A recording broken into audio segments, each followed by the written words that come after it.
Well, grab your yearbooks and put on your Jinko jeans. This is Filmshake, the 90s movies podcast. I'm Jordan. And this is Nick. And this is episode 54, where we're going to cover Can't Hardly Wait from 1998. And today we have a special guest with us, Matt Pais, who has just put out a book, Talk 90s with me, so you can see the connection here. Matt, thanks for coming on the show with us. Thank you so much for having me, guys. I'm so excited to be here.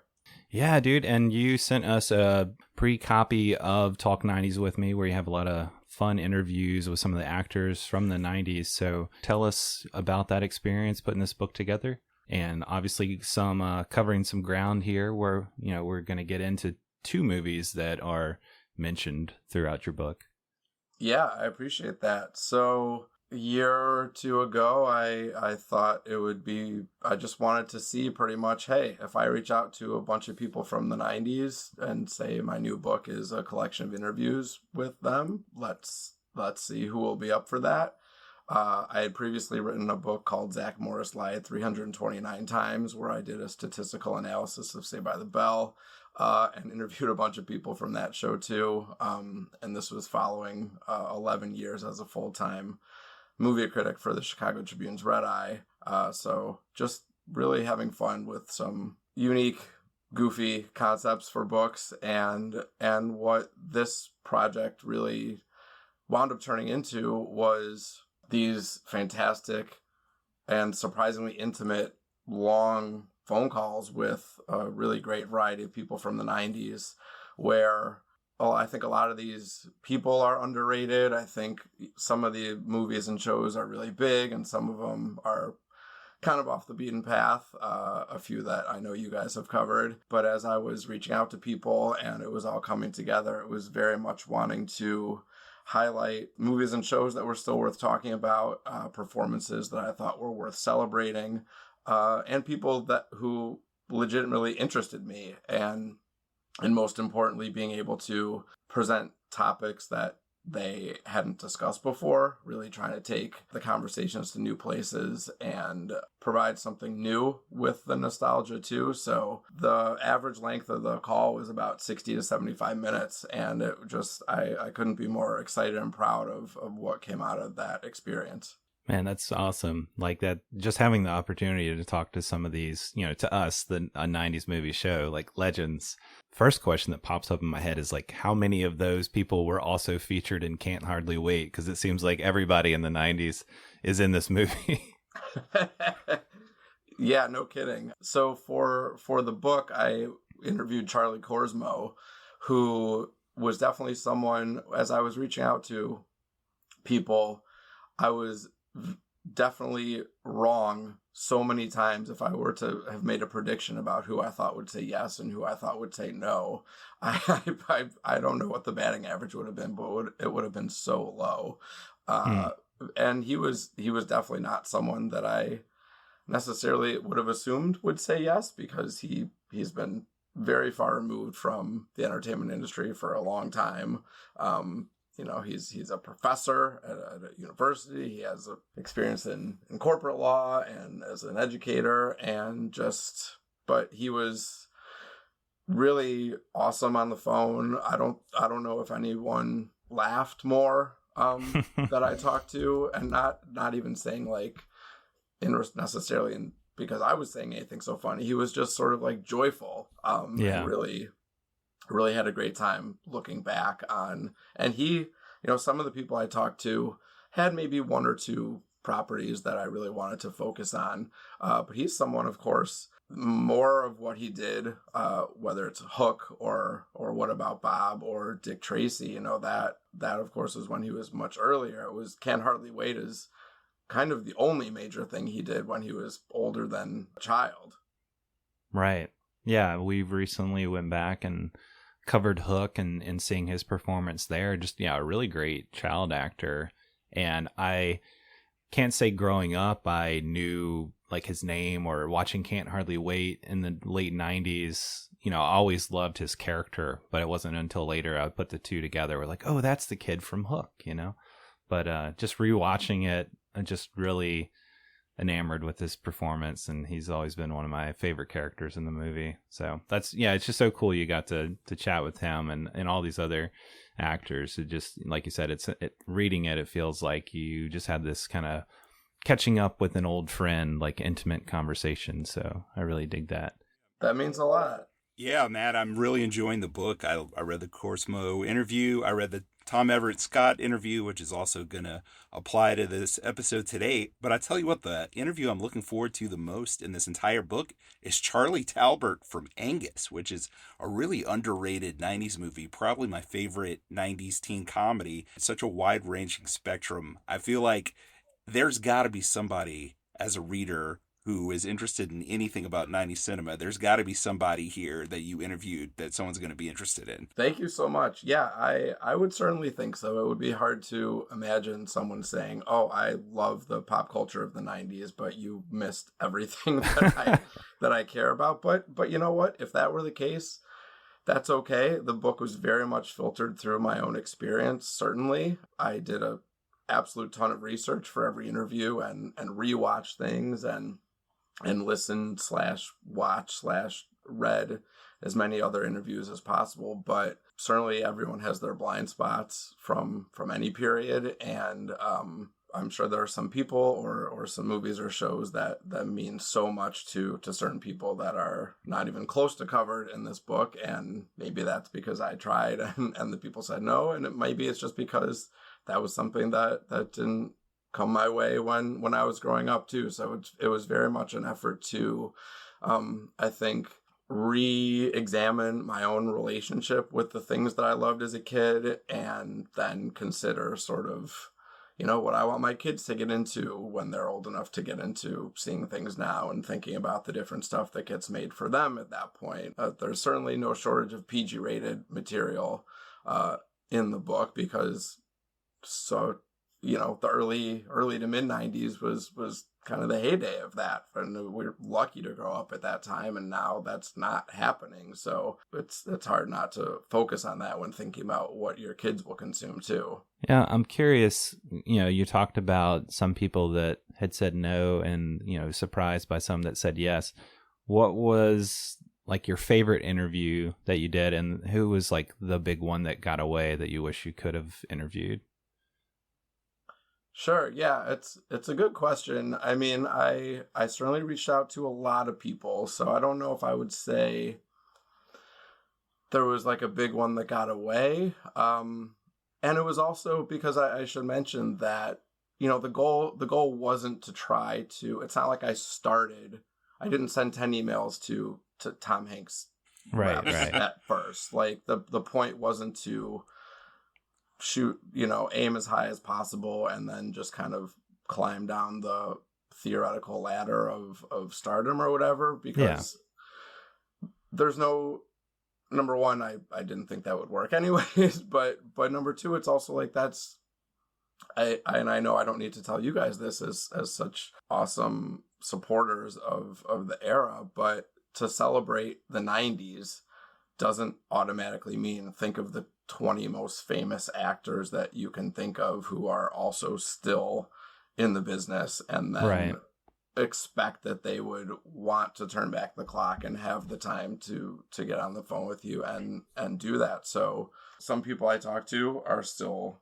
acting, but there's also, William Daniels / Mr. Feeney is in his mid 90s right now. Ariana Richards is a painter. It's all about thinking of what the properties are and who the people are that really contributed to them. So I was surprised basically every time. Yeah, it seems like a labor of love, and it definitely, like you said, appealing to your interest in kind of those like small corners of pop culture from the era and just what you gravitate to, and just I think it is a much more like interesting gambit of interviews to see like, oh yeah, like I totally forgot about this person, whereas like 16 interviews with all the Tom Hankses and all the Tom Cruises of the era. And I know what Tom Hanks is doing. He's in the news all the time. His social media presence is huge, but I'm always wondering like, what happened to Angus? I want to know what he's been up to.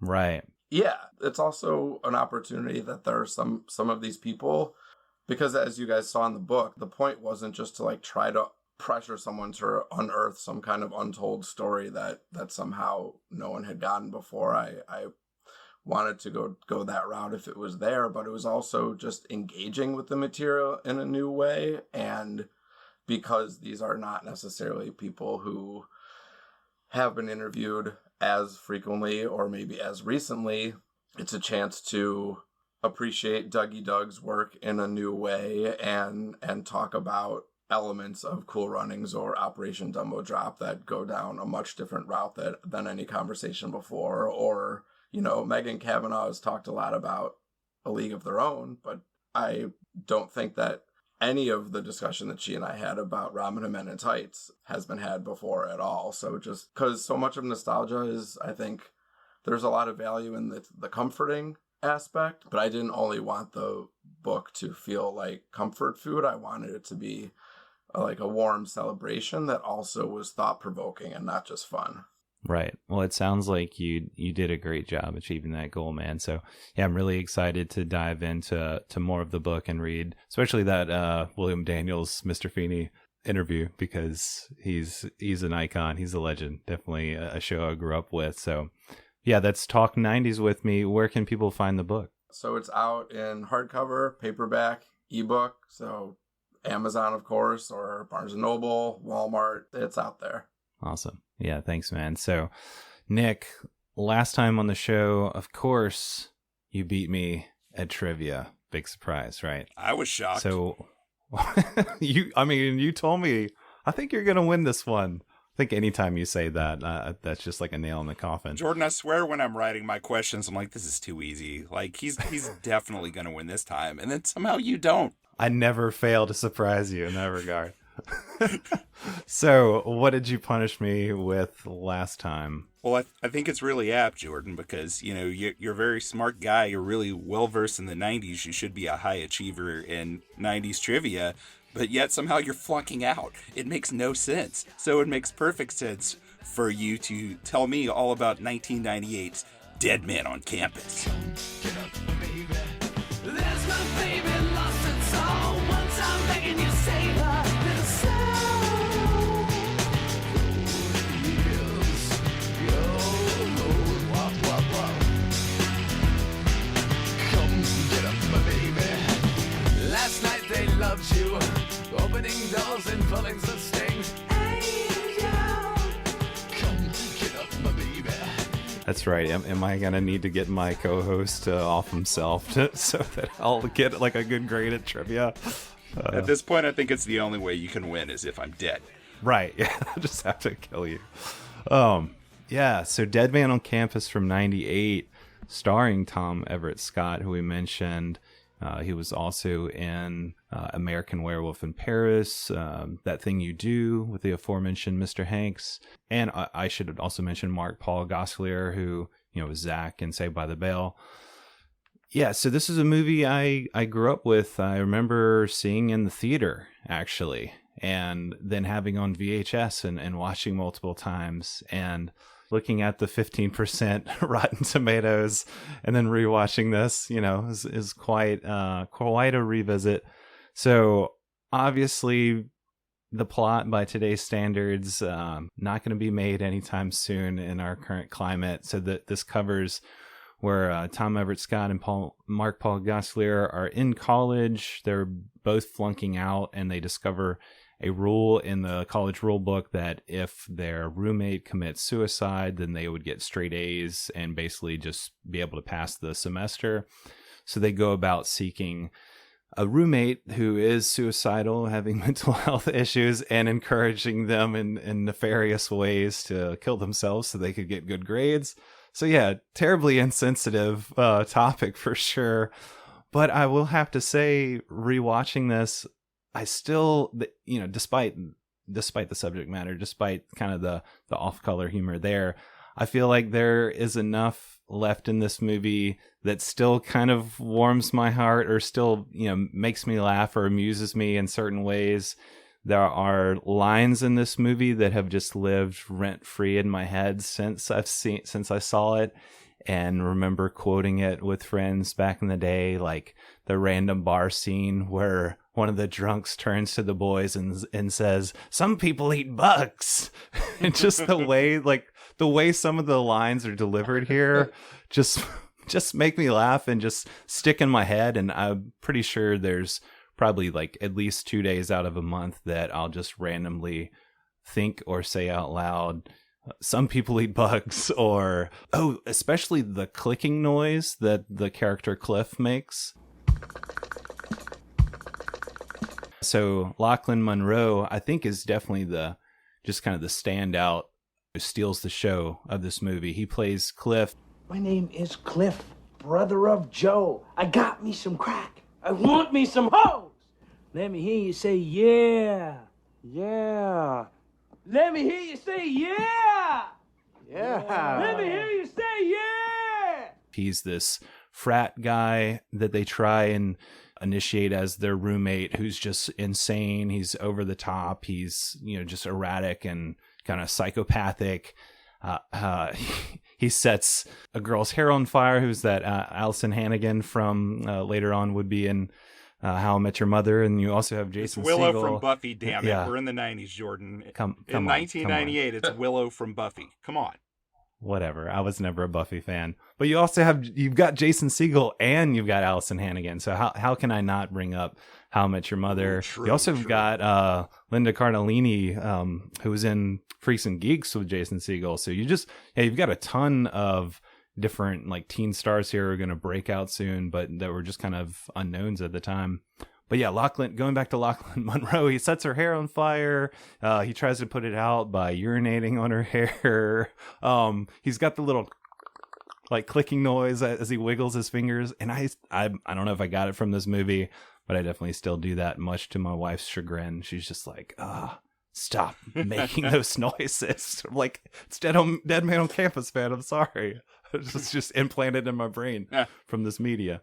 So I still really enjoyed it, actually. It wasn't that much of a punishment for me. Obviously, a lot of it doesn't hold up. Both the Tom Everett Scott and Mark Paul characters are pretty despicable in the end. They don't really redeem them, I would say, in a stereotypical sense. But I don't know. I still kind of have like a soft spot for this movie in my heart, despite all of its problems. So what do you guys think about it? Jordan, I did watch it. I watched it, man. I had to. And it's weird the amount of cast overlap with Can't Hardly Wait, but I think you said earlier, every single person from the 90s is in Can't Hardly Wait, so it has overlap with everything. I thought this movie was really interesting. First of all, this is weird. So you're not like his character at all, but something about the way that Mark Paul Gosselaar looks at the beginning of this movie and moves around, it reminds me of you. I don't know why. Maybe you picked up on that back in the day and like it absorbed into your aesthetic. Again, yeah.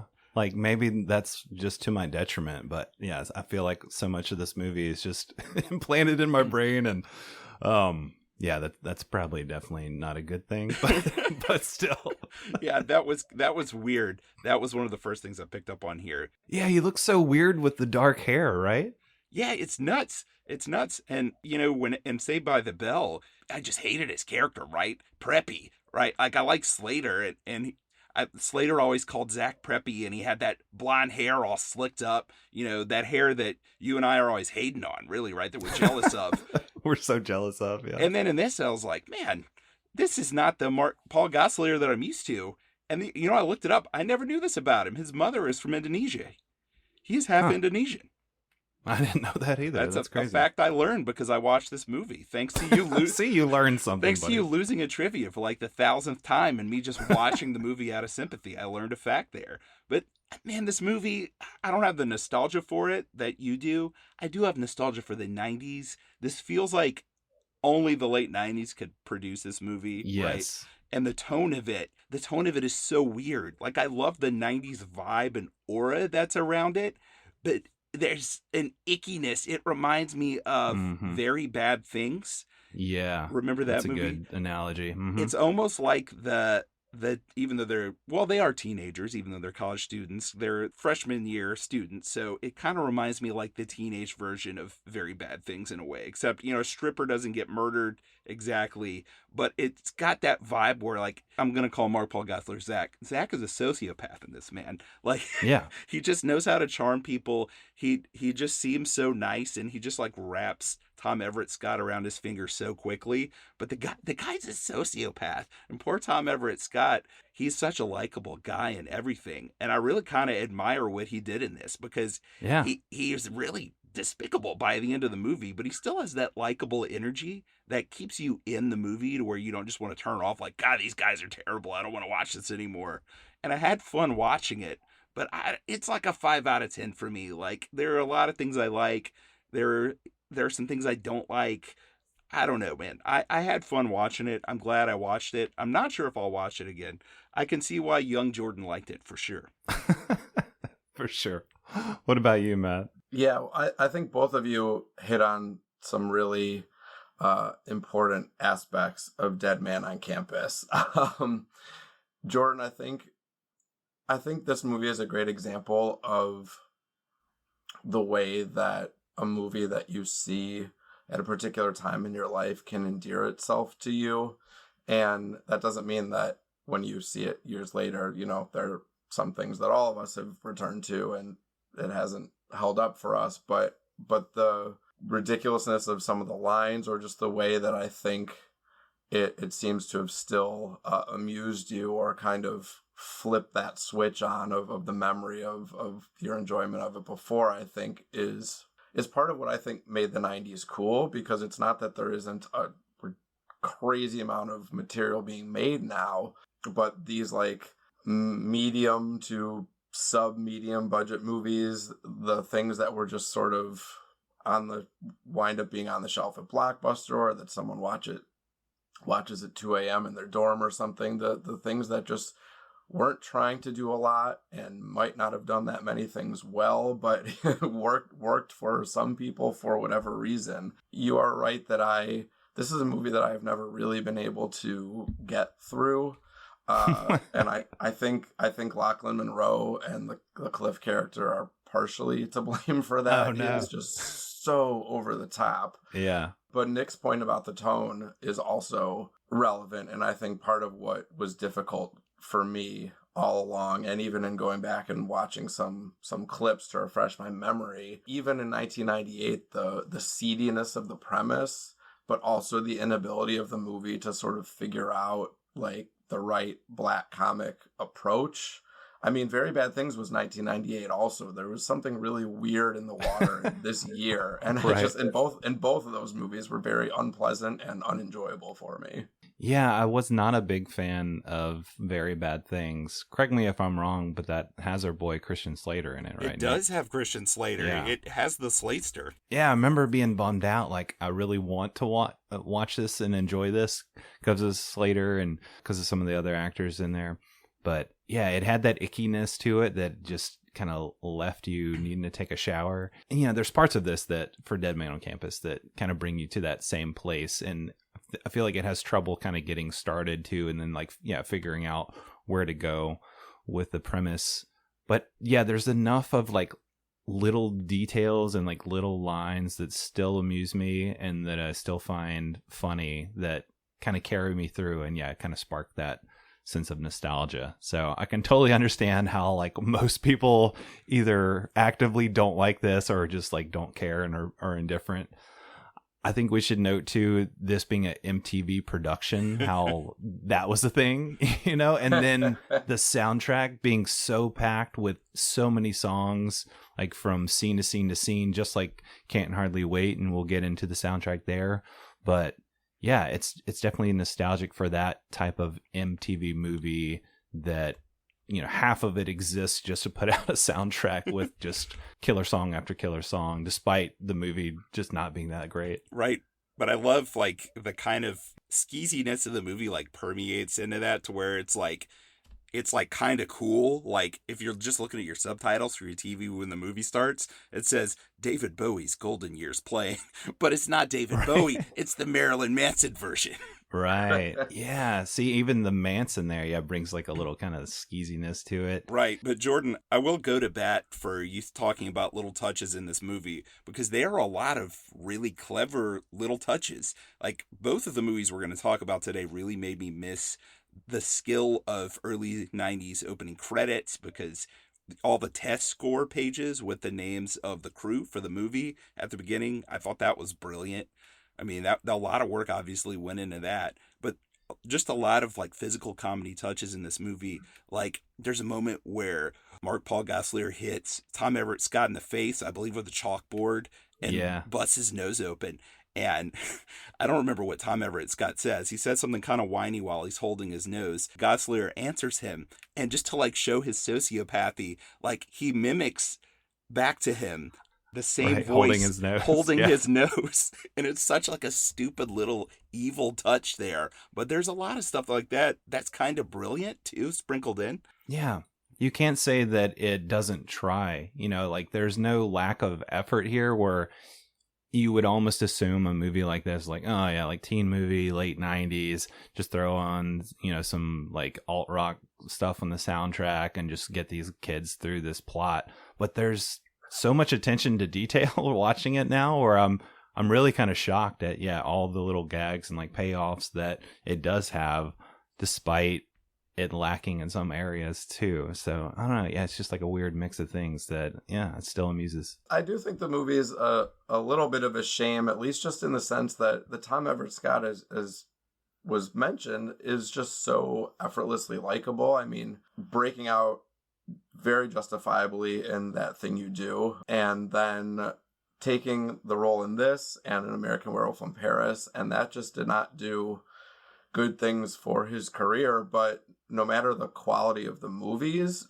you know, none of those are his fault by any means. He can still be as appealing as possible, even in kind of the wrong project. So I would have loved to see him get more of a chance of leading roles in some better movies. And Mark Paul Gosselaar, I think, is a really good actor, but he didn't really get a ton of big movie roles either. And while I really like both of them individually, as a duo, I think the way that they, maybe it's the characters or maybe the casting or just the direction here, but the whole thing just doesn't quite fit. So I think it probably, aside from the movie rubbing a lot of people the wrong way, it probably made certain folks think things that were not accurate or fair about the performances or the stars, when in reality they're both capable. This just wasn't really the showcase for it. It actually, to my surprise, going back to Dead Man on Campus,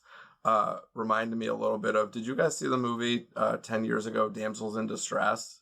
No. Never saw it. It was one of my favorite movies of that year. It starred Greta Gerwig. Adam Brody's in it a little bit.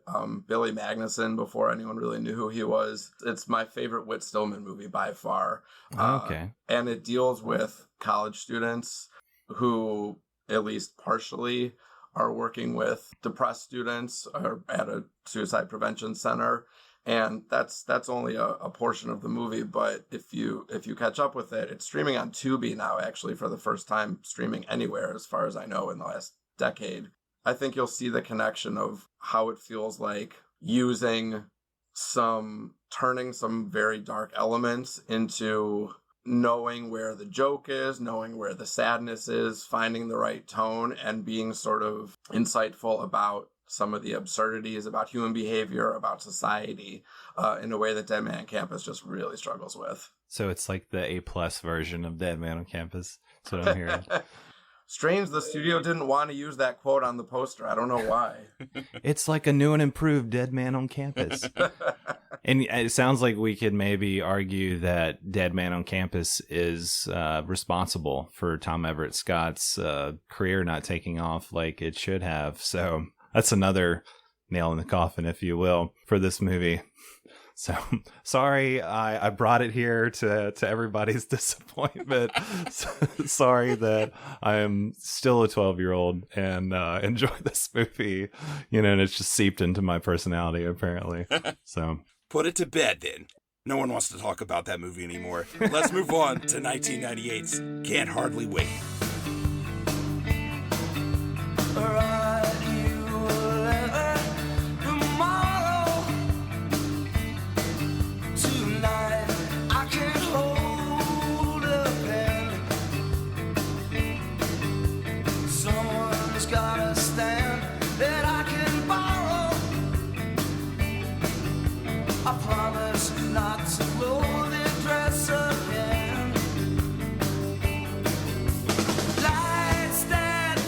church in the evening. Through a crack in the drain. This movie, to me, is the late 90s. I feel like it sums up so much about the pop culture at the time. You know, you've got the gangster wannabe kids, you've got the goth kids, the Jinko jeans, the X-File obsessed kids.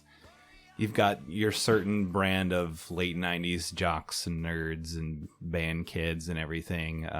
Yeah, there's just so many facets and so many characters and little details like this. Again, I feel like there's so much attention to detail throughout this that it's kind of hard to describe and capture in words. After watching this, I just kind of sat with it and I was like, I don't even know if I can remember everything I just saw, but I had such a good time revisiting this. So I wanted to ask, starting with you, Nick, what is your experience with Can't Hardly Wait? Had you seen it when it came out, or how did that go down for you?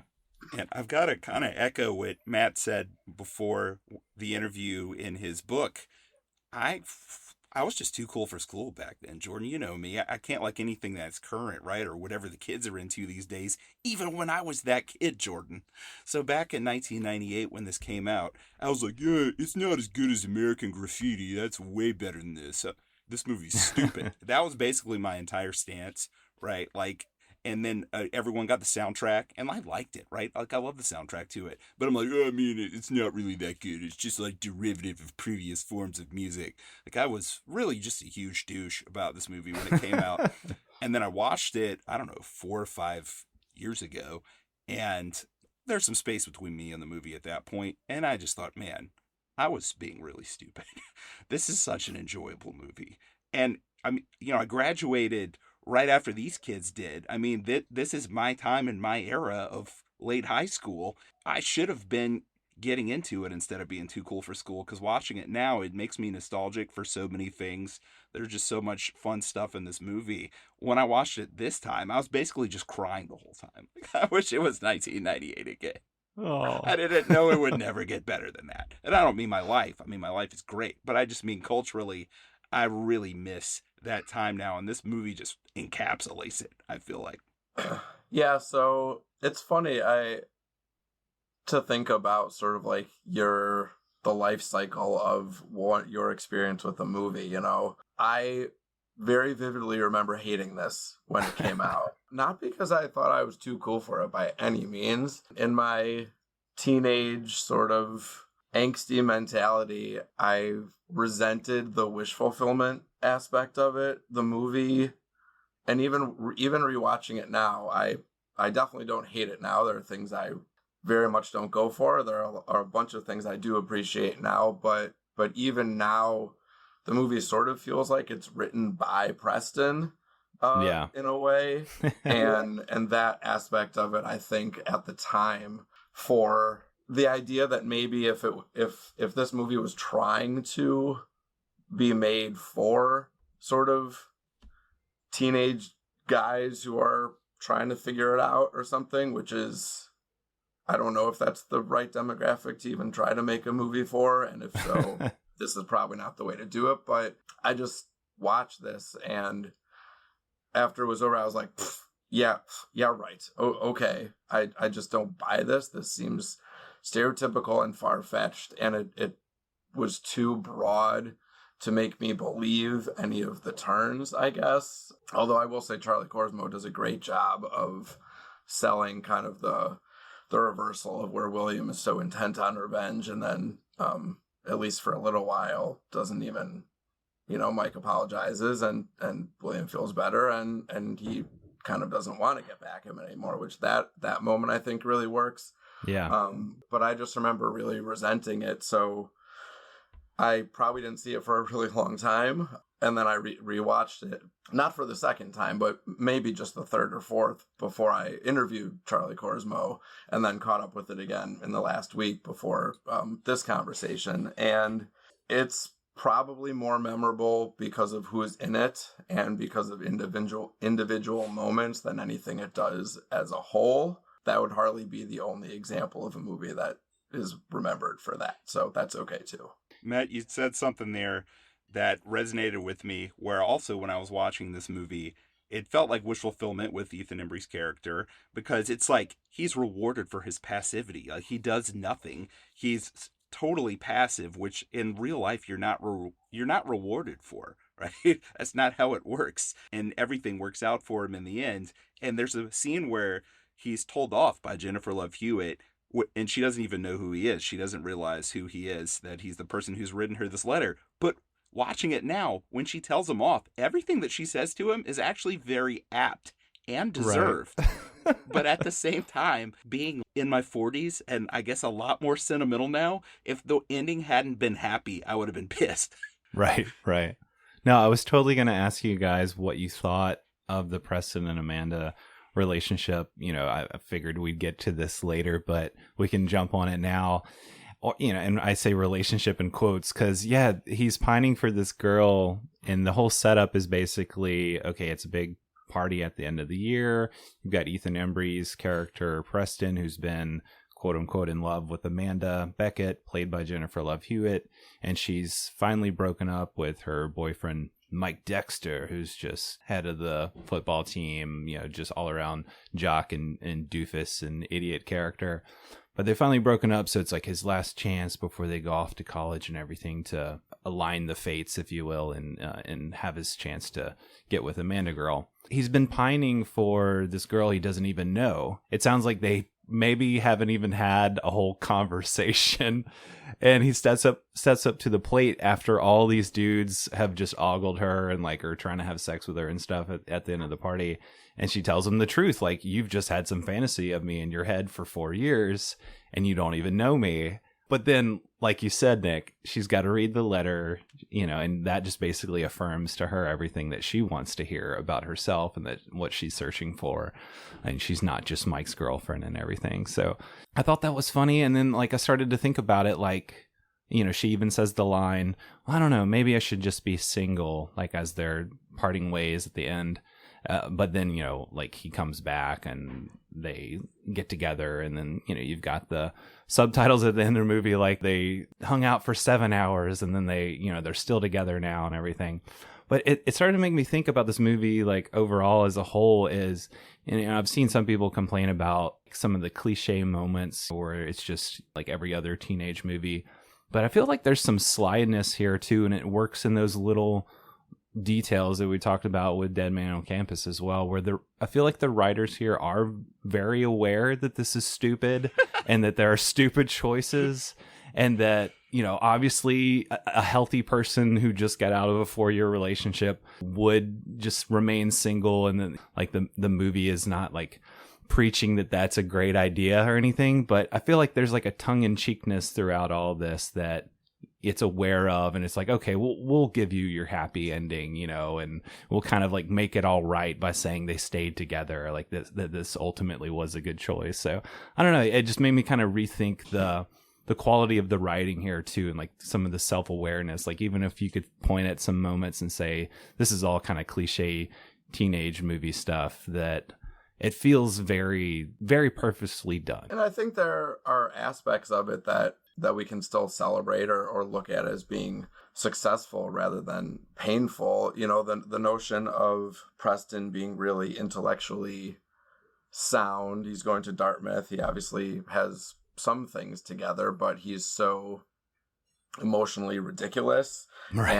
And that he turns, oh, we happen to be in the same Pop-Tart. He thinks that's a sign from the universe. That is good writing in the sense of capturing how oblivious and naive the high school, or maybe people at any time, but in particular the high school mind, can be when you don't actually know anything. So I think that characterization is done really well. Part of where that comes crashing down is the fact that he truly doesn't know her, and she is just written as a fantasy. She's totally benign. The movie does become, almost watching it now, like a horror film of every guy just going right after her and not even really treating her as a person, including even Mike's friends have probably been spending a ton of time with her over the last 4 years. They break up, and the first thing they say is, Oh man, but Amanda's so hot. Like, do they not have a relationship with her as a person?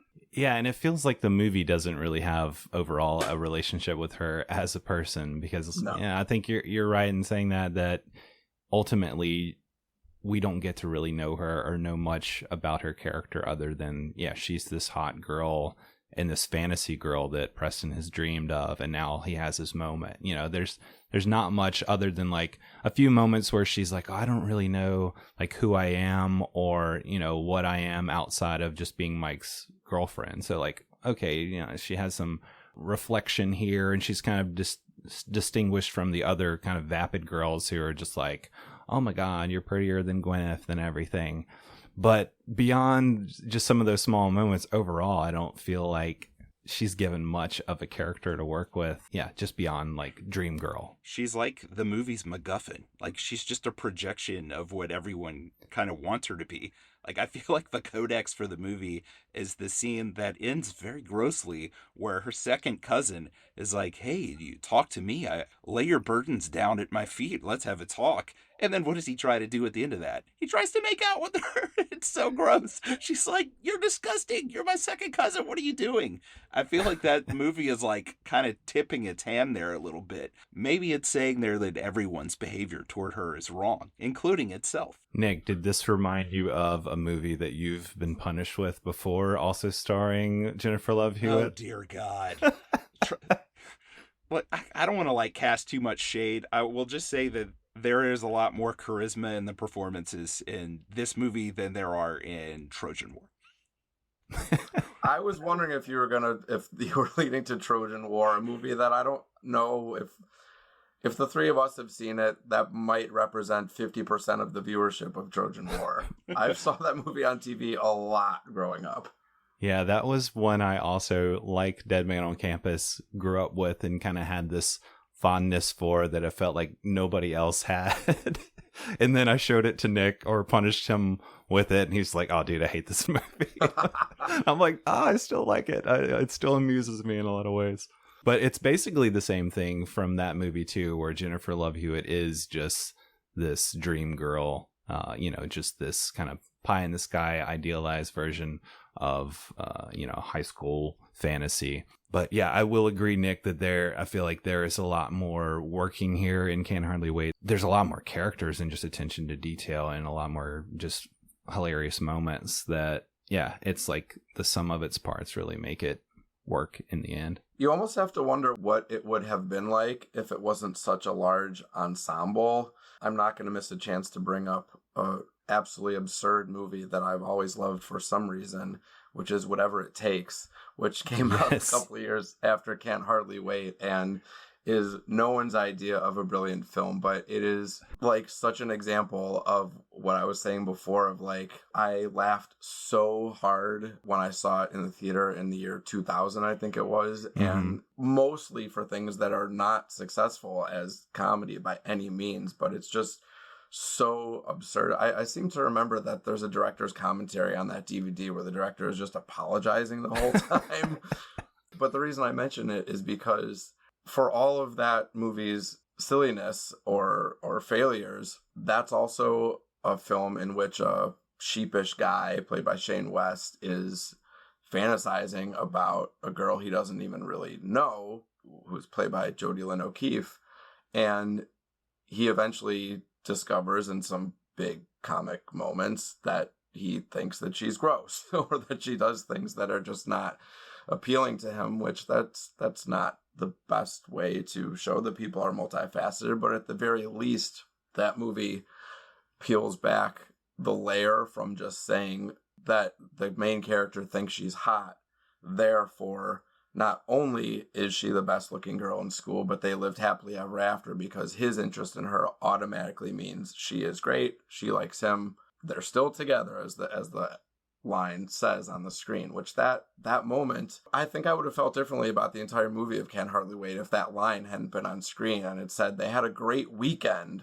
but then that was it. Matt, I'm so glad that you bring up Whatever It Takes because that is another movie from this era that I feel like I I don't know if I really champion it anymore, but it's one I felt like nobody I knew growing up had seen but like a handful of me and my friends.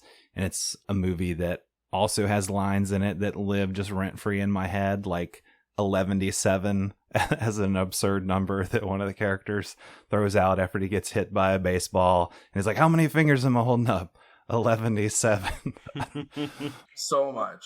And I rewatched it recently with my wife, and you know, she hated it, and it did, like, it definitely went down in esteem for me in some ways, where it's like, oh yeah, this is definitely a product of its time and pretty problematic. But I think you are right in that analysis of the plot there, where at least the character does kind of overcome some of those childish fantasies, but you know, it also falls into the trope of, oh, my best friend who was here all along, this girl that I always, you know, kind of took for granted, she's the real love of my life, you know. So we've seen that a lot in movies. But yeah, I don't know, for anybody who hasn't seen Whatever It Takes, if you're into this like late 90s early 2000s era movies in this regard, it's definitely worth checking out. Wait, is that the one with Marla Sokoloff? Whatever It Yeah. Takes? Ah, yes. Okay. I was a fan of hers. I think I've threatened you with punishing you with it at some point. Right. The end of that movie always made me feel really icky. Yeah, it's kind of another one that has some ickiness to it, you know, but then again, a lot of just funny small moments that win me over. Didn't you love the baseball coach, Jordan? Yeah, always chewing the tobacco and stuff. Yeah. Sorry. And then the kid, it was Aaron Paul who gets, his dad drives him to school and as the garbage truck man, and he's like, "Thanks, Dad," and he drives him to the party in the garbage truck. So But anyway, we're here to talk So about Kid dumb. Harley. Wait, so dumb, but so great, I love Whatever It Takes so much. man. So just kind of speaking of some of those lines from these movies, you know, just those little small details that stick in my head. Some from Can't Hardly Wait. Anytime like my leg falls asleep, like I'm pretty sure right now sitting down for so long my butt is asleep, but if my leg falls asleep, then I will say, I can't feel my legs. I have no legs! just randomly to the air that nobody around me would understand I am quoting this movie. Or anytime I hear the name Amanda, I have to say, Amanda! There's a lot of great ones. The line readings in this, like Lauren Ambrose, been a big fan of hers since 6 Feet Under, which is weird. There are so many weird like TV show links here. There's a part where a pot brownie hits her in the face, and then the stoner guy comes and licks it off of her face, and it's her stoner boyfriend from 6 Feet Under a few years later, which is just so bizarre. But there's a line reading that she has. I don't even remember what the context is, but she says, My cousin named her dog Samantha. and I don't know why, she just says it so weird. It's so funny. All the or like the nerds have so many good lines, man. Also some that are really a little disturbing, but I love the one before Cosmo goes into the party and they're like prepping him because, you know, he's going to pull this big prank before he ends up becoming the coolest kid at the party. William, you could get drunk. You could get addicted. It's just right. so over the just top. the way it's delivered. Yeah. So you could get addicted. Yeah. And then Seth Green, you know, just all throughout this movie. How did he not win an Oscar? How did he not win an Oscar for this performance? Starting off as the gangster wannabe kid, and just again the line as he's trying to get with all the hot girls at the party. Yo, Tina, you want dance? I'm allergic. Allergic to dancing? Yeah. And that's Clea Duvall. I'd never noticed. for That's 1 Clea second. Duvall She's just for in like this 1 for a second in second. this movie. Yeah. Yeah, or Jason Segel is in this too. Yeah. As Watermelon Boy. Right, did we even mention he's in Dead Man? Yeah, we did mention he's in Yeah, I Dead Man did. on Campus. But Tara from Buffy is in here too, another Buffy connection. Endless Buffy connections. The fact that Jason Segel has a very small part in this and that Josh Radnor has a very small part in Not Another Teen Movie, I like to think that the two of them talked about that at some point, but I also feel pretty sure that they didn't. Selma Blair's in here for like 5 seconds too. It's just a bunch of cameos. And some of the things like are almost funnier to think about or read about than they even play in the moment. Like when William says he recognizes Paradise City because the guy he tutored in math used to make him listen to it. Right.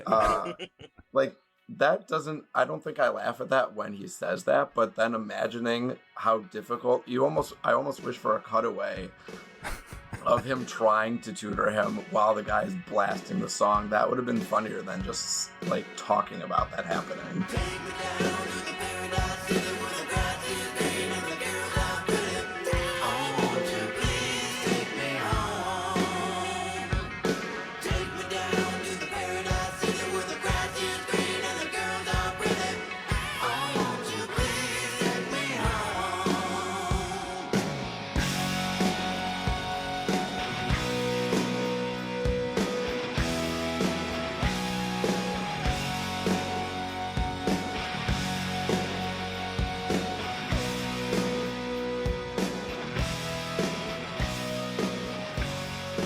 Didn't in the interview he said they tried to choreograph that moment and then they just decided to just like let him go crazy with it? Yeah, and that it was like the first thing he did coming onto the movie late, and then just diving in right with that performance, which is so...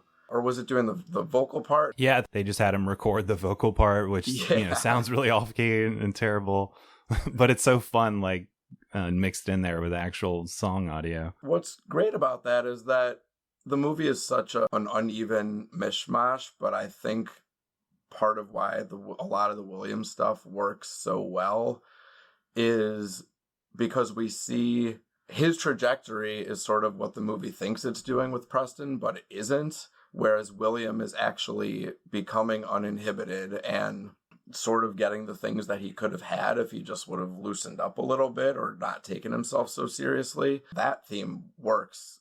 I mean, Yeah. well, set aside that the message is sort of through drinking, which they probably wouldn't try to say. Well, they had to cut out the drinking, right? Because this originally got an R rating because of kids at an unattended party drinking. So it looked like they digitally cut out, where he's supposed to be drinking tequila. They replaced it with a lemon before he like licks the salt off this girl's neck.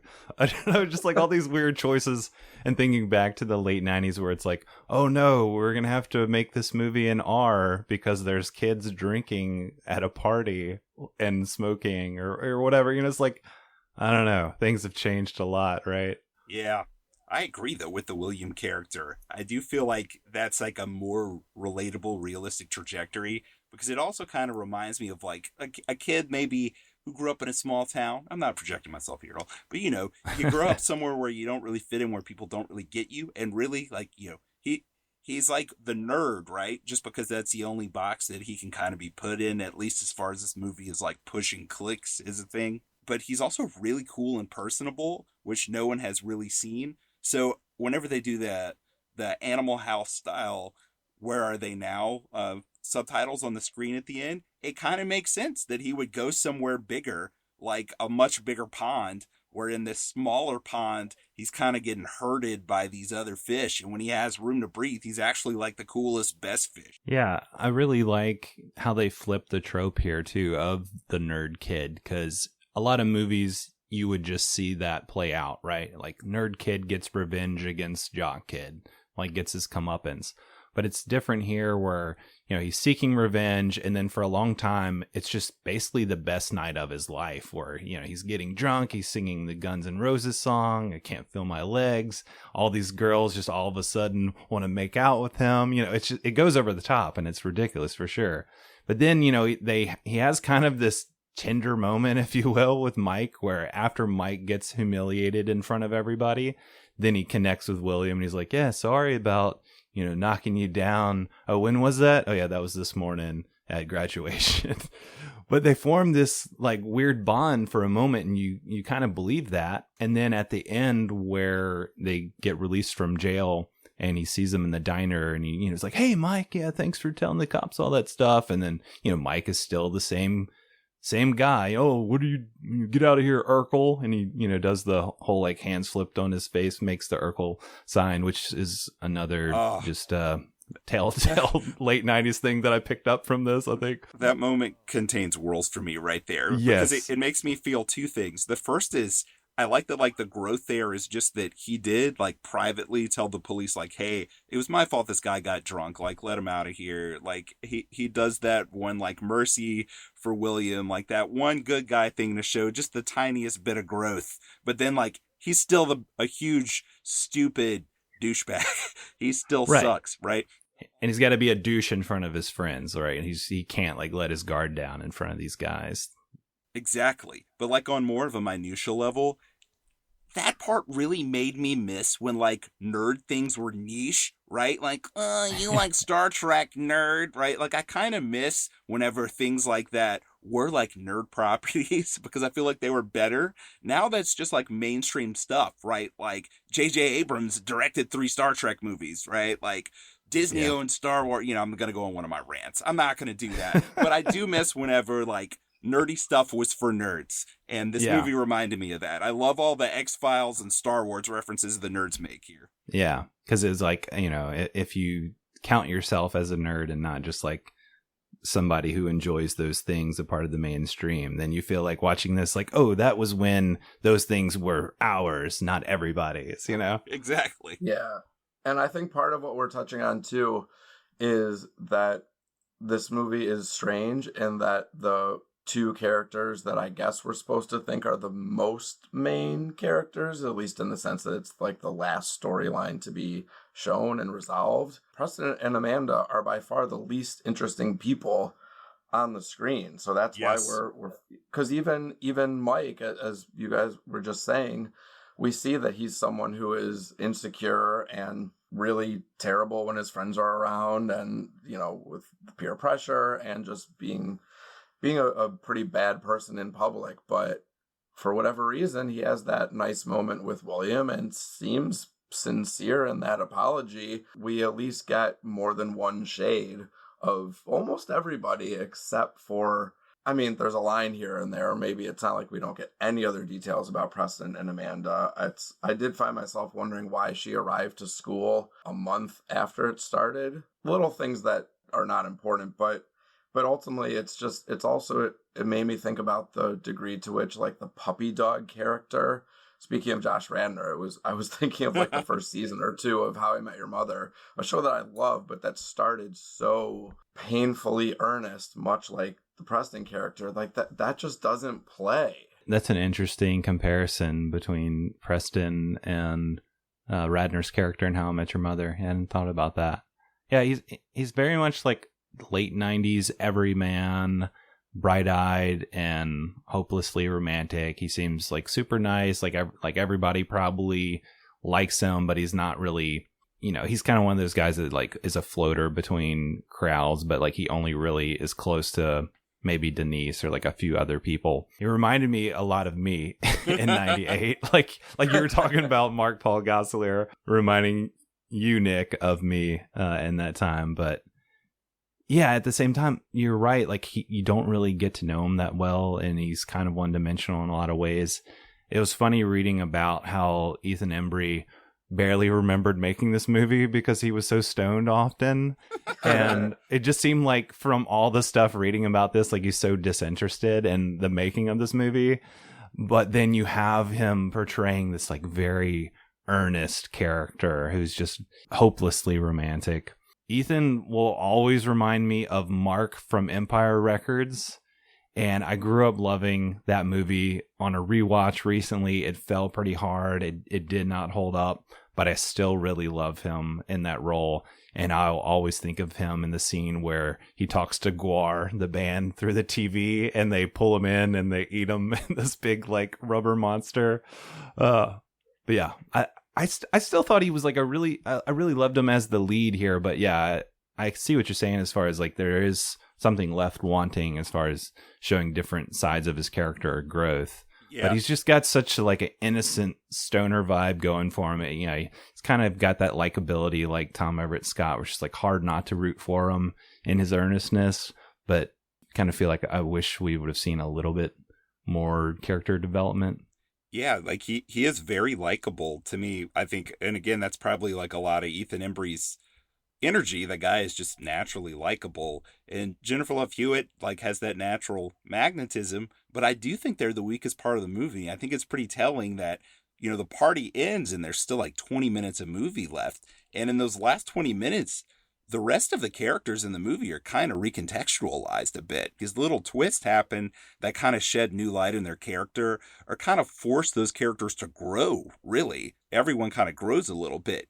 But Ethan Embry's still a sad sack who hasn't confessed his feelings to Jennifer Love Hewitt. And Jennifer Love Hewitt is just absent until she pops up at the end, right?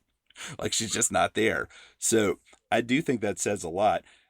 But I don't know, for some reason, again, that's something that bothered me when I was younger watching it. Now there's just so much other stuff going on, even though I do think that they're the weakest part of the movie. And then I do feel like William, Charlie Korsmo's character, is almost more of the protagonist than Preston is. I don't know. It doesn't bother me as much now, I guess.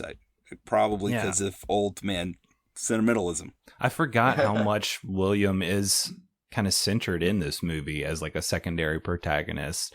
Just judging from my memory, I would have said like, oh yeah, he's just kind of one of the bit characters, but he has a whole arc. Dude, you know? He goes through the hero's journey. He goes to literally, you know how the hero has to die and go down to hell and then come back, right? He gets flashed by a pretty girl and he dies for like 5 seconds, right? When he's singing Paradise City. And then he has, in my opinion, the most memorable moment of the movie, like just barely above I Can't Feel My Legs, where he dies and falls to the ground. And then he is resurrected and pops back up and just no look grabs the microphone and starts singing again, dude. He goes through the hero's journey. He's Hercules here, man. William is Hercules and can't hardly wait. And I feel like my perception was that Charlie Korsmo had like come back for Can't Hardly Wait. So when I interviewed him, it was sobering to realize that it just happened to be the part that he got. And then I felt sad because he said he got really close on The Ice Storm and Wonder Boys, both of which went to Tobey Maguire. And I am not the world's foremost Tobey Maguire person, so hearing about Tobey Maguire. Hearing that Charlie Korsmo or Jason James Richter or just some of these other guys that got close on things but lost out to Tobey Maguire made me feel sad. Yeah, that part of your interview was really tragic because it got me thinking about Tobey Maguire, and he is kind of a weird presence for me, to where I feel like he works as Spider-Man, and he got Spider-Man, right? He didn't need the Ice Storm. That could have gone to Korsmo. It should have gone to Korsmo. Maguire didn't even need those roles, man. It's not fair. Korsmo should still be acting now. I'm sure he's a great teacher, but I could just imagine this entire career for him playing all these really fun parts, because what about Bob? Extremely memorable. He's one of the most memorable characters, and he's just he's the therapist kid, and he steals all his scenes. In Hook, he's so great. He's so good. And in this, I mean, we're saying here now he's supposed to be like the secondary protagonist, but he's the true hero of the movie. Just reading his interview, I kind of enjoyed the tone there, where he's like, yeah, I mean, I kind of wish that would have happened. I'm happy now. Like he sounds really happy and well adjusted, and like he's a really good teacher, but also that he doesn't mind entertaining the notion that, like, you know, he could have kept acting if things had worked out just a little bit differently. If Tobey Maguire had never been born. If it hadn't been for Edward Furlong taking his spot in T2, man, he would have been up there all through the 90s. Jordan read my mind. That's what I was going to say too about that. Charlie Korsmo was almost John Connor, but couldn't do it for contractual reasons. And then I liked what he had to say, that even if that had happened, he didn't want to be acting all day, every day, or being someone who was out there so much, but that if he could have been Bill Paxton and just showing up whenever James Cameron calls or something, that he would have been happy to do that. So I thought that was a good way to put sort of the way that he saw himself, even if things had gone much better. Yeah, it's refreshing to hear that from an actor, you know, and especially as a kid, like the maturity level there, where he's like, it actually wasn't what I wanted. I wanted to do other things, and that wasn't like the life I saw for myself. So I totally respect that. We were talking a little bit about the Preston and Amanda relationship and those characters versus some of the others, and I wanted to bring up Denise and Kenny, Lauren Ambrose and Seth Green, and these characters in their relationship that we see develop how they actually have a history together where they've known each other since they were like in the first grade or whatever. I don't know if you could say that this relationship by the end of the movie would go the long haul. And I kind of like that at the end, like Denise breaks up with them after 5 minutes, and then 10 minutes later they found a bathroom and rekindled their love or whatever. So it's kind of a mixed message there, that, you know, these people actually know each other. They have a real connection. It seems like there's some deeper character study of them, of like rediscovering friends from like the younger grades where they lost touch, and then Kenny just got too cool for school and like just left her behind, and she's just super antisocial. So I like that we get these kind of quieter moments between them, and the whole sex scene. The movie kind of ends with Seth Green kind of being that homeboy gangster wannabe character again a little bit. Like his last line is like, "Girl, come get some of this," or something. He's still talking like that, and she just looks really uncomfortable, like, I've made a huge mistake. I love that look on her face. But there's a, maybe it was just like the magic of the night and they're not really going to work out, or it was just physical. Yeah, it's just interesting. I feel like their relationship is just a little bit more nuanced than the Amanda and Preston relationship. I think it's a lot more nuanced. Yeah. That scene where they first kiss before they have sex, but they just kiss like a little smoochy at first, and then there's like a pause between it where they're kind of feeling each other out. That's like movie magic, man. Yeah. It's like a magical moment, and then they have like a much more deeper kiss. It's great. I love even when they're making up at the end, because they get in a fight almost immediately after they have sex for the first time, where they both take the blame. Like there's like a lot of maturity there where they both own up to their part in their fight that they have earlier. Yeah. That I thought was really well done. So I don't know, maybe one day it could work. Like the facial expressions that Seth Green works through before he says, I'm sorry. Like a very sincere, earnest sorry, coming from this character that we started with in the convenience store. He's like, "Oh, I'm going to get so many honeys tonight," like just this progression. And it feels like a real relationship, despite the kind of like over the topness of the situational comedy in, the big party and them being locked in the bathroom and everything. But I don't know, it just feels like, oh, this could have happened to you. Oh, definitely.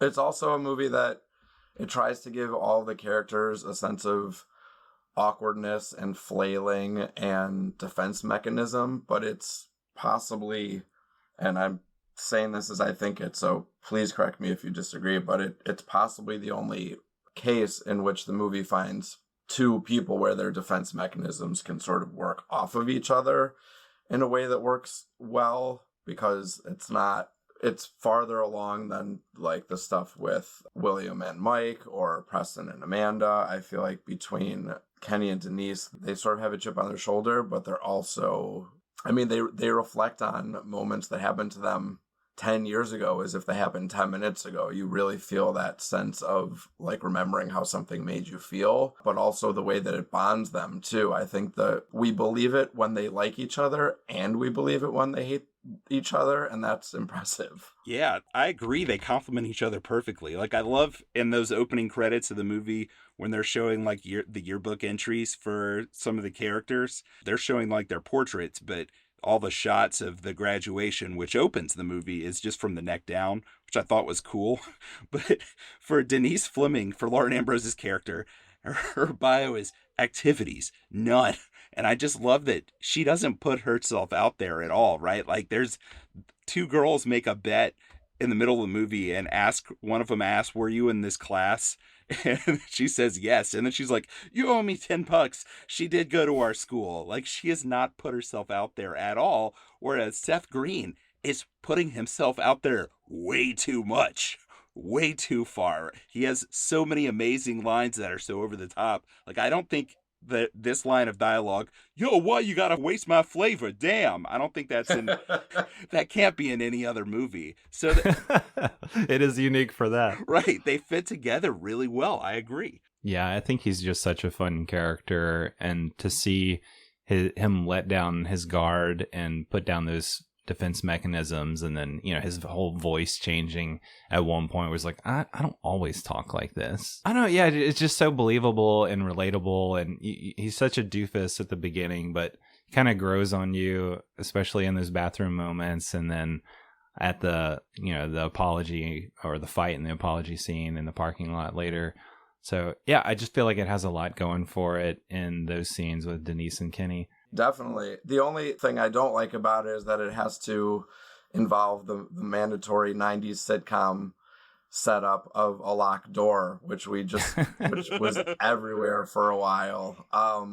But I did want to, when you mentioned that about that, why you gotta waste my flavor, even though this makes no sense and Airborne came out several years earlier, I do wish that somehow magically someone needs to just cut a version of the trying on clothes sequence in Airborne, where when Mitchell is laughing at Wiley at one point, I feel like I wish we could just hear almost imperceptibly, but just in the very background, while Seth Green's character is trying on those clothes, his voice saying, "Why you gotta waste my flavor" during Airborne. That would just be perfect. That'd be a great mashup. And I feel like Shane McDermott's got to be hidden somewhere in this crowd, right? Right. How is he not in this? He's got to be. Nick, you brought up Angus earlier, and I wanted to point out Klepto Kid, played by Chris Owen, who's also the young, weird-looking kid in Angus, the friend of Angus. So you've got Klepto Kid throughout almost every scene of this, where he just kind of pops up and steals something. At the end, he's stealing the police car when the police raid the party, and then at the diner, he runs off with the gumball machine. So it's just like little details like that. I feel like in a late 90s teen movie, you'd get something like this, and you wouldn't really get that anywhere else. I just love that flavor, if you will. Yeah, there's so many great touches in this movie. I'll give my score away. If I gave this a score in high school when I first watched it, I'd give it like a 4 out of 10 and be like too cool for school, even though like I was jumping up and down to Blink-182 songs anytime I had to go to some kind of dance and they played it, in senior year. Now I'm like on the opposite end, where there's a scene where Ethan Embry is going to a payphone to call Barry Manilow, which is so ridiculous, and runs into a stripper. And there's a whole scene in this Jenna Elfman from Dharma and Greg, which is a whole nother 90s flavor to this movie. But when he walks up to the payphone, just the way it's lit, even when he's driving to the payphone, he's filmed from the dashboard. You get like that dashboard angle, which is so 90s, and like the smoky air like through the car windows is so 90s, and Love Hurts playing feels so 90s. And then he gets to the payphone, and then all I could think of is getting off of work at Winn-Dixie in high school and driving to the payphone at the Shell station and calling my parents and saying, "Hey, I'm going out to this party or this get together, and I'll bring Arissa home. She's going to be there. Arissa's my sister. I'm going to pick up my sister and I'll bring her home. Or I don't have her and I don't know where she is. I guess she's getting a ride somewhere else." And then go out. And that was it. That would be my last communication, because there were no cell phones. That payphone was how I would tell my parents what I was doing. Like I got off of work at Winn-Dixie and I'm still alive and I'm going somewhere, or I'm coming home.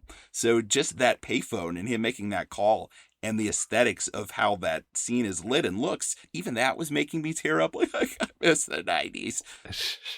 The payphone years. The payphone years. The 8 out of 10 that I'm giving this movie now is completely subjective. Like I have no objectivity in how I think of this movie now. It's flipped so hard that I've doubled my score for it. That's awesome, man. What about you, Matt? What score rating would you give this? Wow. That shouldn't be a hard question, but it kind of is at this point. I'm looking at my notes and the other things that sort of resonate with me and where I even fall at this point.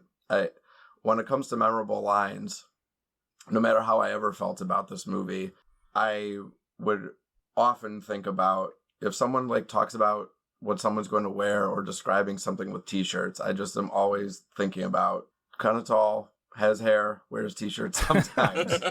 Sometimes. Such a good line. And I was very surprised that rewatching it now, the final moments in the train station, which again are very bad because that relationship is terrible. Yeah. Between Preston and Amanda, but I did have to make note that Before Sunset is like that ending is one of the most beloved endings of the last 20 years.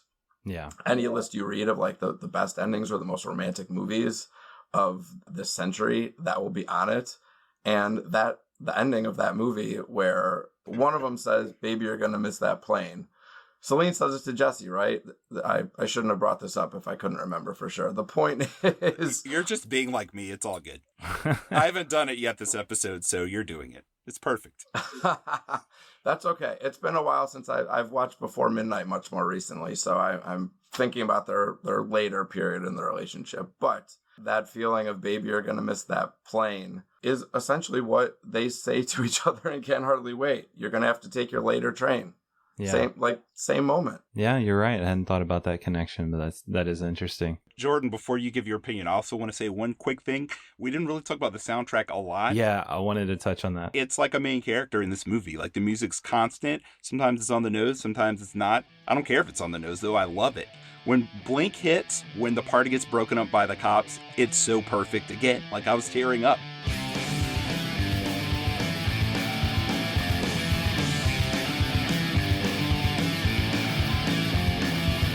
It's alright to tell me what you think about me. I won't try to argue or hold it against you.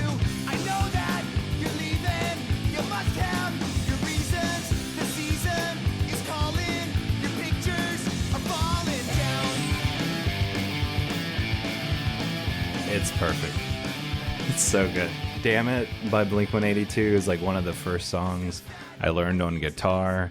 And that's not saying much because it's like 4 chords. Yeah, but I'm remembering you playing it back then. Yeah. That's making me tear up. Yeah, so it's like one of my favorite Blink-182 songs, always associated with this movie, and just think it hits at the perfect point. I had the CD soundtrack back in the day.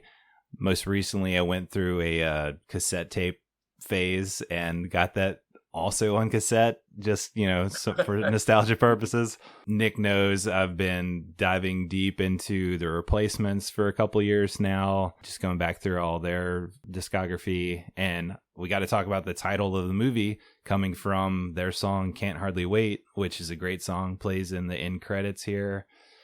And like you said, Nick, just the soundtrack. There's so many great songs like in the movie that aren't on the actual soundtrack, and watching it after having listened to the cassette, I was blown away by that. Just like, it's just back to back to back, like all throughout this. And you brought up American Graffiti earlier, and I wanted to touch on that movie and also Dazed and Confused.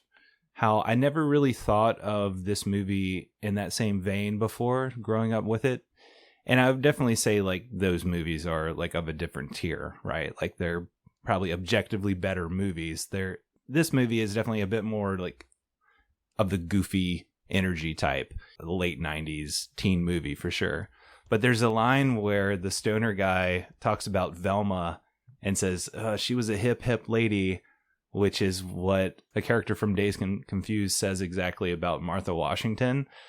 And that got me thinking about comparing the two films, like end of the school year, big parties, hanging out with the characters, just kind of like a big hangout movie. I feel like it would be an interesting double feature or even triple feature with American Graffiti. That's funny that you said that, because I was walking to my car from work. I have a really long walk, and it just popped in my head about how I used to compare this negatively to American Graffiti. But you know what? I was looking at that movie with rose-colored glasses. I love it. But I mean, Richard Dreyfuss's character is not so different from Ethan Embry's in this. I mean, they're kind of similar. And a lot of the beats in this movie are similar. And I'd bring Animal House into this a little bit too, because there are some similarities there, except, they're in college there. But I just think of some of the parties there.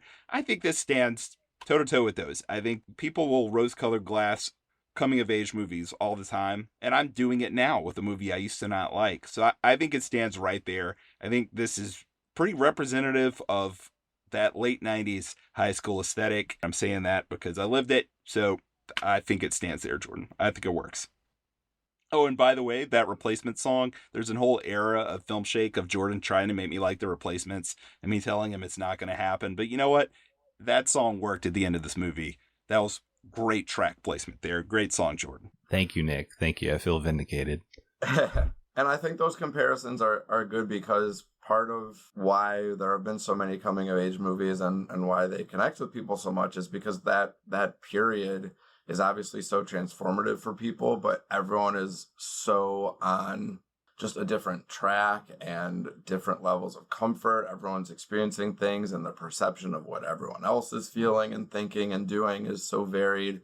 So when we look at some of these other films that also touched on different segments of the high school population and where they were at in their lives, now that we're all older, to look back on movies like this and sort of see the different groups within the high school from kind of a little bit more of a psychological perspective, and just sort of what leads people to bond with each other, to feel comfortable, to be excluded from other things. I mean, it seems that because as Nick said, with what was once considered nerd culture now being the dominant thing, on top of a lot of other reasons, we can hope that one positive of that is that the world is hopefully less cliquey for kids. I don't know if that's true. I like to believe it is, but that things are not quite broken down in the same way that in the obsession with like social status that a lot of the movies of the 90s and the shows were too. That came up a lot in my book on Saved by the Bell too. But I think the experience of being young and not knowing how to reconcile one thing or another is timeless. I mean, you look at a movie like Booksmart, that's to an extent the modern version of a Preston character or something like that. They're so much more interesting than Preston ever is, but they're extremely successful academically. They're on the path for their lives, but they didn't really experience anything in high school. They're trying to figure out how to utilize their time socially at the last possible second. So that's another way that like this idea can work. It's been done a lot better than it was in Can't Hardly Wait. Saying all that, what's your score rating? I guess I'd probably land on just like a 5 out of 10 on this, maybe. All right. Kind of punting with a shrug a little bit. All right, and I'm going to reveal mine here. I'm going to give it a 4 out of 5. So kind of in the same territory with Nick. Twins. Just really enjoyed this, coming back to this. All right. Well, any other thoughts before we move into our movie connection? I'm sure 2 hours from now, I'm going to wake up in my bed and say, I should have said this. It's one of those movies where, yeah, there's just so many scenes, so many characters and things touched on. It's just hard to recall them all afterwards. But in the moment, it's just such a thrill ride for me. It's such a just enjoyable watch. Right. That I could definitely watch it again soon. Right. I'll say Denise, whose parents' house the party was at, I like that she's really been through it by the end of the night. She looks so terrible. Right, when she's kicking him out of the bathroom at the end, her hair's all crazy. She's got like stains all over her dress. Right, it looks like she's aged like 25 years in one night. That was great. And also, I wrote this note: can't go wrong with Dire Straits when everyone is making up. That band is so relatable. So good. I also didn't realize that the writers of Can't Hardly Wait, who also directed the movie, also wrote movies like Maid of Honor and Leap Year, which are both much worse than Can't Hardly Wait. Oh, they are. Don't forget Flintstones and Viva Rock Vegas. But they also, did you guys ever, so we're talking about Deborah Kaplan and Harry Elfont, who wrote and directed Can't Hardly Wait. They also wrote and directed Josie and the Pussycats. Did you guys ever see that? And I believe it has some of the same actors in it too. Been a while. From like 2000, 2001. Been a long time. I feel like it's got a cult following at this point. Yeah, and speaking of movie connections, they were also writers for a very Brady sequel, Nick. So calling back to our last episode, Night of the Demons 2 with Christine Taylor. I don't know if she was in that sequel, but yeah, Brady's, there you go.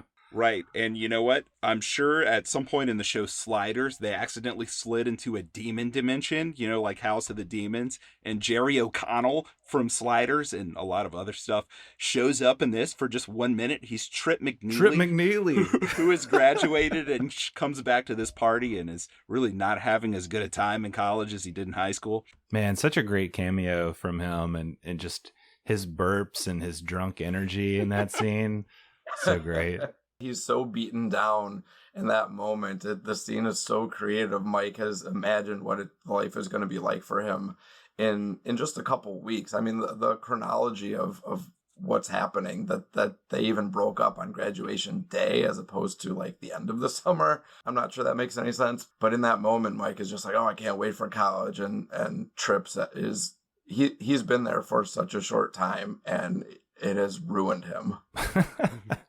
I love the little detail that he tells them to wear rubber flip-flops in the shower because I got warts all over my feet, man. It's so gross.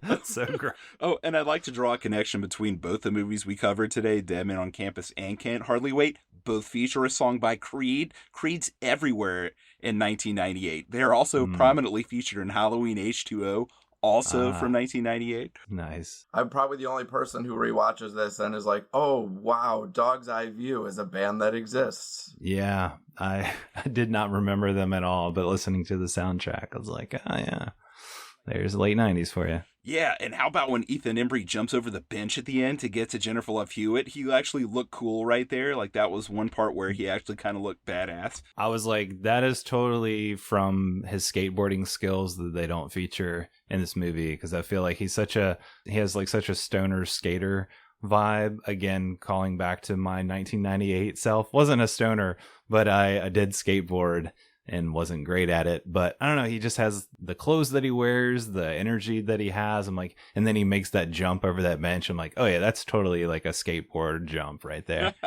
You were a solid skater. I don't know about that. Well, moving on to movie connection, Nick, what did you have connecting this to Night of the Demons 2 Can't Hardly Wait? I have the most obvious connection of all, which is that this movie is all about going to a party and facing your demons, Jordan. Oh, I like it. Well, I've got a little, again, sticking with the little details. Robert Jane, a.k.a. Bobby Jacoby, plays our buddy Perry in Night of the Demons 2, and he plays Richie Coolboy, a.k.a. Homeboy number 2, one of Seth Green's friends in Can't Hardly Wait. That was pretty good, buddy. Such like I don't know, just happened to see that on the Plex where we were watching this. I was like, wait a minute, the same guy. That's awesome. You mentioned Selma Blair as well, being one of the girls that Mike hits on when he's outside on the swing, and just wanted to throw Cruel Intentions out there as well. Her featured in one of our other movies that we've covered. So again, just so many millions of cameos in this movie. Yes. And Jordan, is that it for your connection? That's it, man. All right, it's time for the trivia battle. Hold it! Pop quiz, hotshot. Jordan, I am so pumped about this battle. I am so Nick, excited. I actually wrote questions this time. I'm so proud of you. Jordan, I want you to win so badly. I'm begging you to win this trivia battle. I do have an advantage, and so do you. We have Matt here. We can do phone a Matt, where if we are stumped by one of the questions, we can reach out and ask Matt for help. So Matt, are you game? Do you think you can help us in this regard in any way? I am here to possibly provide an answer. We all love the 90s here. And so Nick, what facet of trivia are you throwing at me this time? Well, Jordan, so Peter Facinelli's character in this movie, Mike Dexter, who broke up with Jennifer Love Hewitt, he had this whole plan, like, I broke up with her so I could have sex with as many girls as I want. Hey, and all my friends who are dating supermodels, you should also break up with your girlfriends and do the same thing. And none of them do, because Jordan, he's expecting one of his friends to break up with Jamie Presley. Jordan, I had a crush on 1,000 different women in the 90s, but in the late 90s, I don't even think it's fair to say that what I had with Jamie Presley was a crush. It was probably something else. But all that to say... Something deeper. Yes. all my questions are based on Jamie Presley. And you might be thinking like, wait, that's not fair. She hardly did anything. Well, that's not true. She actually did a lot. She's actually pretty versatile. She's actually very funny. And I think she's a solid actress in certain movies that she's been called to act and not just, be eye candy. But these questions, I don't think they're that hard, Jordan. I don't think they're that hard at all. I don't know much about Jamie Presley. So she's not British in this, but for some reason she reminds me of one of the Spice Girls, which reminds me of British. She's the one with the shorter like hair pulled up in the back. I'm looking up her picture here. Okay, I recognize which one she was. All right. I hope that her picture didn't have a bunch of movies that she was in next to it. Oh, snap. Sorry, I just spoiled it. And that you didn't just cheat at all the questions. I want you to win, but I don't want you to cheat.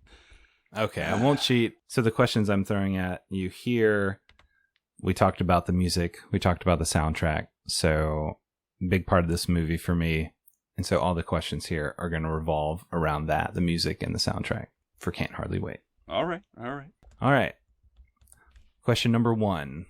Which actor also provided music for the soundtrack of the film? Was it A, Ethan Embry, B, Charlie Korsmo, C, Jennifer Love Hewitt, or D, Breckin Meyer, a.k.a. Walter, a.k.a. lead singer of Love Burger? So is this like a trick question? Because Korsmo sings and it's in the movie. His actual singing is featured in the film, or do you mean like who is featured on the commercially released soundtrack, Jordan? Not on the... So, okay, just to be clear, not referring to any diegetic music, as in him singing there, but music that's actually used on the soundtrack of the film, not featured on the CD release, but yes, an actor provides music that is played in the movie at some point. I don't like this question, Jordan. This feels a little hinky. I mean, I thought this was going to be pretty easy. I thought this would be maybe the most obvious. Am I overthinking it? I don't know. Because Korsmo does sing. I'm just going to say that. And if you say it's wrong, I'm just going to say that you're a dick, Jordan. I hate you. Okay. I'll give you another chance. It's not him singing. Just to be clear, it's not that moment, and that has no effect on this question. It's not him singing Paradise City. Yeah. I don't know. Then I'll just guess Breckin Meyer. No, it was Jennifer Love Hewitt. She has a track featured on the soundtrack. Again, not the CD release, but yeah, she's also a musical artist. No shade on her, but back when I was a DJ, there was a show that came on after us called Absolute Crap. And the whole purpose of the show was to play music from celebrity vanity projects, and they played Jennifer Love Hewitt's "How Do I Deal" every week, and that song is so terrible. That's awesome. That's awesome. All right, hit me with your question. All right, here's my much more fair question, Jordan. In 1998, Presley starred in one other film, a film based on the Jerry Springer Show. That film was titled A, The Ringmaster, B, Jerry, C, Jerry, Jerry, Jerry, or D, Take It Off. No, it's got to be The Ringmaster. That's right. That's the only actual movie title right. in all the choices. Man, way to lay it on me. Yeah, they're a great job, Jordan. Really proud of you there for thank you, Nick. Scrunching your brain muscles. Have you seen that movie? I feel like I've seen bits and pieces of it. It's not too great. It's not great. No, it's not great. It's pretty trashy. I miss Jerry Springer, though. Yeah. Horrible element of the 90s, but me and my cousin Adrian watched it every week, and we did yell Jerry at the screen. So, all right, what kind of bullshit do you have for me now, Jordan? Right. I mean, I always lose, so I got to make my questions a little harder. At some hope of winning. So sorry that you think these are such bullshit. But yeah, next question, number 2. Which of these songs is not on the original soundtrack in the movie, but is wait, I'm sorry. It's so stupid. You don't even know what your own question means. Okay. Which of these songs is featured in the movie while you're watching the movie? It's featured on the soundtrack there, but it's not featured on the actual soundtrack release. All right. Man, I just want to say, it's kind of funny, right? Every time we have trivia battles, I win. But then sometimes I feel bad for Jordan, so I make my questions really easy. But it always somehow syncs up with when he is me a making dick like ridiculous and makes questions. All right. Here's your options. So one of these songs is featured in the movie, but is not on the CD or the cassette that was put out? A, Tricky by Run DMC. B, Six Dammit Underground is not in the by is not Blink in the 182. movie- Is in the movie, but not on the soundtrack. Is that one of the options? No. C, Inside Out by Eve 6. Or D, Paradise City by Guns N' Roses. I think there's an Eve 6 song on the soundtrack, but it's not Inside Out, and that sounds like the kind of trickery that you would partake in, so I'm going to guess that. Okay, it is in the movie, but no, it's not on the CD or cassette. Yeah, so I caught you. You got it. Yeah. you got it. Bastard. Now I'm going to start asking you the hard questions at the end of my thing because you piss me off. Oh, no. I've poked the bear. None of these are hard. I didn't even make a hard question for you. Okay. Well, I will ask the one that's kind of hard. Which entry in the Poison Ivy franchise starred Presley? This is my one kind of difficult question. And it's not even that hard. Was it A, Poison Ivy? B, Poison Ivy 2, Lily? C, Poison Ivy, The New Seduction? Or D, Poison Ivy, The Secret Society? Man, I have no idea. Matt, I'm going to phone you. Do you have any clue? New Seduction. That is correct. All right. Thank you, Matt. And if I remember correctly from a late night viewing, I think Murdoch from MacGyver is in there and she's married to him and he maybe gets murdered. I don't know. Great job. All right. Great job. Let's see if I can stump you with this one, Nick.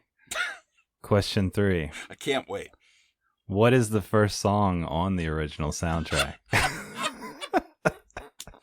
You suck.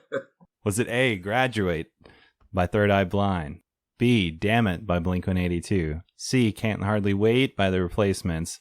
Or D, Can't Get Enough of You Baby by Smash Mouth? Is it okay? So I bought the soundtrack since I buy all the soundtracks and it hasn't come in yet, but I feel like Graduate was listed at the top. You got it. You got it. Which I wanted to point out earlier too about the Smash Mouth song. I hate fucking Smash Mouth. They're so obnoxious. But the way that they use like some of the little like keyboard and jingle from their song in this movie, and they do it multiple times. I don't know, it just perfectly fits the kind of goofy energy of this, that it just really works. And so that's the only props I'll ever give to Smash Mouth. Well, it's weird. Like, I hated Smash Mouth then, right? Like, I went to Louisiana Boys State in 1999. I don't know how long we were there. I guess it was 8 days. And they played All Star like 6 trillion times. And I already hated it. But by the end of that, like, I was about to murder the counselor who was pushing play on the boombox. But now when I hear like Smash Mouth or Sugar Ray or something else I hated, it just makes me nostalgic. It's so stupid. It's so dumb. Don't give in to the nostalgia, man. I think All Star is the primary reason why I hate them, because that song just played so many times and just like a tapeworm in your brain. I don't actively listen to it, right? I'm not like looking it up on Spotify, but if like I hear it on a commercial, I'm like, the 90s. Nice. I definitely hope that people who watch Can't Hardly Wait now are more motivated to go back through the Soul Coughing catalog than the Smash Mouth. Yeah. They have a song on one of the X-Files soundtracks, Soul Coughing. All right, here we go. Jamie Presley starred again with Jason Segel in this comedy. Was it A, Knocked Up, B, I Love You Man, C, Forgetting Sarah Marshall, or D, The 5-Year Engagement? I've only seen one of those. I'm going to guess Knocked Up. No, it was I Love You Man. Okay.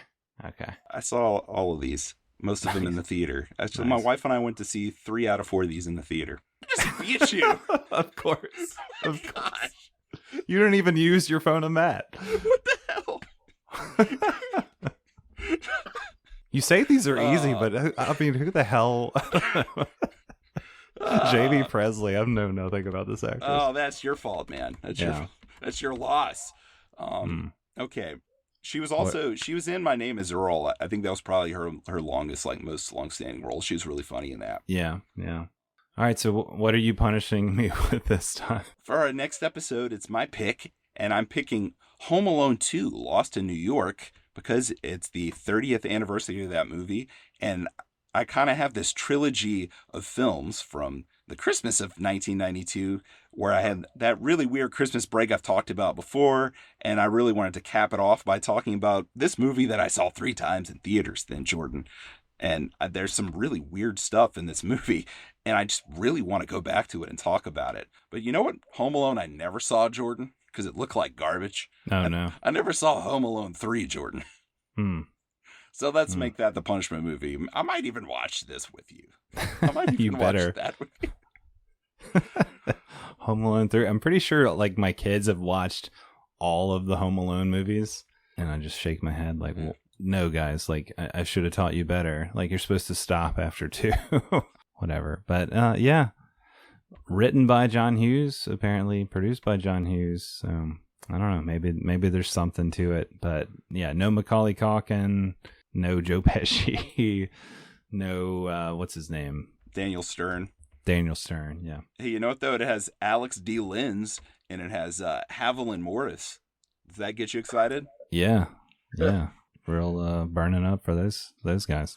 How about the Golden Raspberry Award that it almost won for worst remake or sequel, but lost because Speed 2 also came out that year. All right, so a little Home Alone theme going on next time. I was really excited before that trivia battle. I'm depressed now. How the hell did you lose that? See, you come in thinking I'm gonna win, and that's how you always defeat me. Just with like, oh, you couldn't possibly lose this time. Made this question so easy. And tried to make my questions so hard, but somehow you still got them. Unreal. Well, Matt, thanks so much for putting up with all this and joining us. Thank you for your insights on Can't Hardly Wait. Greatest luck to you with the book, Talk 90s with Me. Hope people will check that out. Where can people find you online, connect with you? Yeah, thank you guys so much for having me. This was a lot of fun. I really appreciate the time. Appreciate finding more fans of whatever it takes and all the things that we think no one else out there even saw or cares about. So that's an important thing. So I'm at Matt Pais, MattPais, in all the usual places.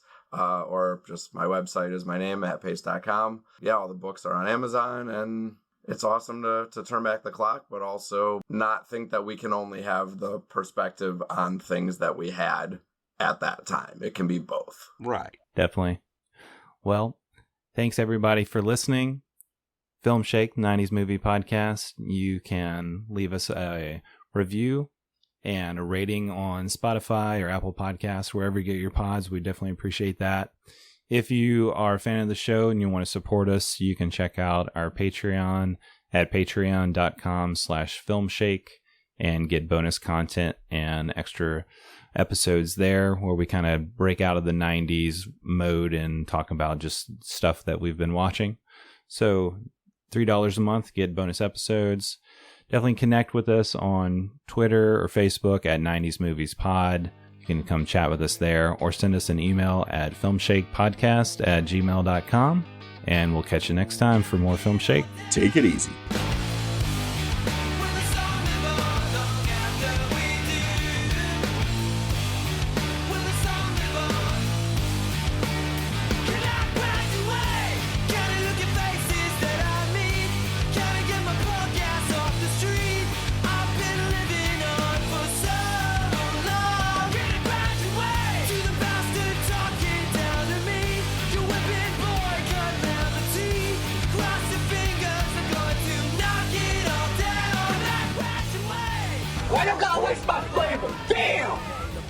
Can't feel my legs. I have no legs! Preston? I don't know. Well, his hair is kind of, I don't know, brown. No, it's not really brown. Oh, he's tall. Yeah, he's kind of tall, sort of tall. And he's like always wearing like t-shirts. Yeah.